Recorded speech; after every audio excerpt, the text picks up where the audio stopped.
ایک بزرگ تھے، وہ دریا کنارے وضو کر رہے تھے۔ ایک بچھو تھا جو ایک لکڑی پر تیرتا ہوا، کبھی پانی کے ہچکولوں سے وہ ڈوبتا بھی اور کبھی لکڑی کو تھام لیتا، یوں پانی کے بہاؤ پہ جا رہا تھا۔ تو ان بزرگوں نے دیکھا تو ہاتھ ڈال کر کے اس کو نکالنا چاہا، تو اس نے اپنی فطرت کے مطابق ان کے ہاتھ پہ ڈنگ مار دیا۔ درد کی شدت سے ہاتھ جھٹکا تو وہ گر گیا، تو پھر ڈوبنے لگا تو پھر پکڑا اور پھر اس نے ڈنگ لگا دیا۔ 7 مرتبہ اس نے ڈنگ مارا اور آپ اس کو نکال کے 8ویں مرتبہ باہر نکالنے کی کوشش کر رہے ہیں۔ تو مرید نے کہا جو پاس بیٹھا تھا، حضرت یہ بار بار آپ کو ڈنگ مارتا ہے اور آپ اس کو نکالنے کے لیے کوشاں ہیں۔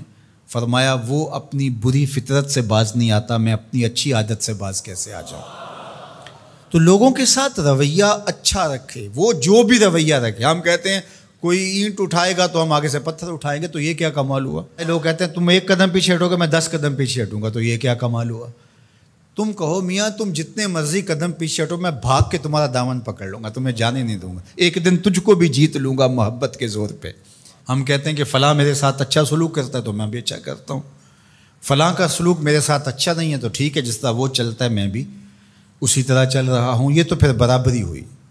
اگر کوئی برائی کے ساتھ معاملت کرتا ہے تو آپ بھی اس کے ساتھ ایسے ہی کرتے ہیں، تو برائی میں برابر ہے۔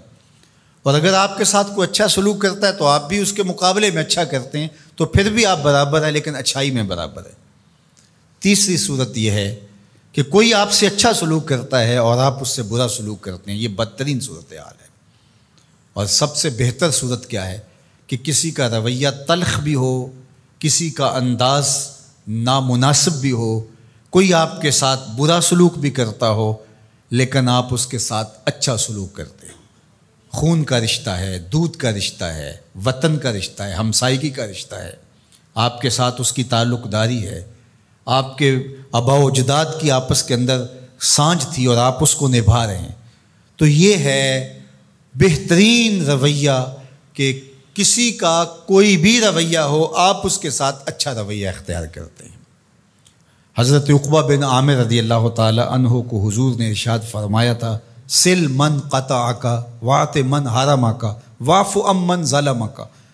اے عقبہ بن عامر، جو تجھ سے تعلق توڑے تو اس سے تعلق جوڑ، جو تجھے محروم رکھے تو اس کی جھولیاں بھر دے، اور جو تیرے پہ زیادتی کرے تو اس کو معاف کر دے، اس سے درگزر فرما۔ یہ بہترین کردار ہے جس سے ایک اچھا ستھرا پاکیزہ اور مناسب معاشرہ ترتیب پاتا ہے اور ترکیب پاتا ہے۔ تو میرے اور آپ کے آقا و مولا نے ہمیں یہ تلقین کی، بلکہ فرمایا جو یہ چاہتا ہے کہ اس کی عمر میں برکت ہو اور رزق میں اضافہ ہو، وہ رشتہ داروں کے ساتھ سلوک اچھا کرے۔ یہ راز ہے عمر میں برکت کا اور رزق میں اضافے کا۔ رشتہ داروں کے ساتھ اگر سلوک اچھا کرو گے تو تمہاری عمر میں بھی برکت ہوگی، تمہارے رزق میں بھی برکت ہوگی۔ تو ہمیں یہ تلقین کی گئی، رشتہ دار تو دودھ یا خون کی سانجھ سے رشتہ دار بنتے ہیں، کوئی عام انسان بھی ہو، ہمیں تو ان کے ساتھ بھی اچھا رویہ اختیار کرنے کی تلقین کی گئی۔ حتیٰ کہ آپ کے دین پر نہ بھی ہو تو آپ کی ہمسائیگی میں بستا ہے، مستامن ہے، ذمی ہے، تو اس کے ساتھ آپ کا سلوک اچھا ہوگا۔ آپ کا دین آپ کو یہ سکھاتا ہے۔ شیخ سعدی بولے، شنیدم کے مردان راہ خدا، دلے دشمنا ہم نہ کردن تنگ، تو را کے میسر شود ای مقام، کہ با دوستانت خلاف است و جنگ۔ میں نے سنا ہے کہ جو اللہ کے بندے ہیں وہ تو دشمنوں کا دل بھی نہیں دکھاتے۔ تجھے تصوف کے مراتب رفیع کیسے نصیب ہو سکتے ہیں؟ تو اپنوں سے جنگ چھیڑ کے بیٹھا ہے، تو اپنوں کے گریبان پھاڑ رہا ہے، اپنوں کی پگڑیاں نوچ رہا ہے، اور تو اپنی رشتہ داریوں کو توڑ رہا ہے، تو اپنے ہم منصبوں کے ساتھ الجھاؤ میں مبتلا ہے، اپنے ہم مسلکوں ہم مشربوں کے ساتھ تیرا الجھاؤ چل رہا ہے، تیری لڑائی چل رہی ہے۔ تجھے کیسے مرتبہ اور باطن کا نور اور اندر کا اجالا نصیب ہوگا؟ جو اللہ کے بندے ہیں وہ تو دشمنوں کا بھی دل نہیں دکھاتے۔ انسان تو انسان رہے، وہ تو جانوروں کے ساتھ بھی رویہ اچھا رکھتے ہیں کہ یہ اللہ کی مخلوق ہے۔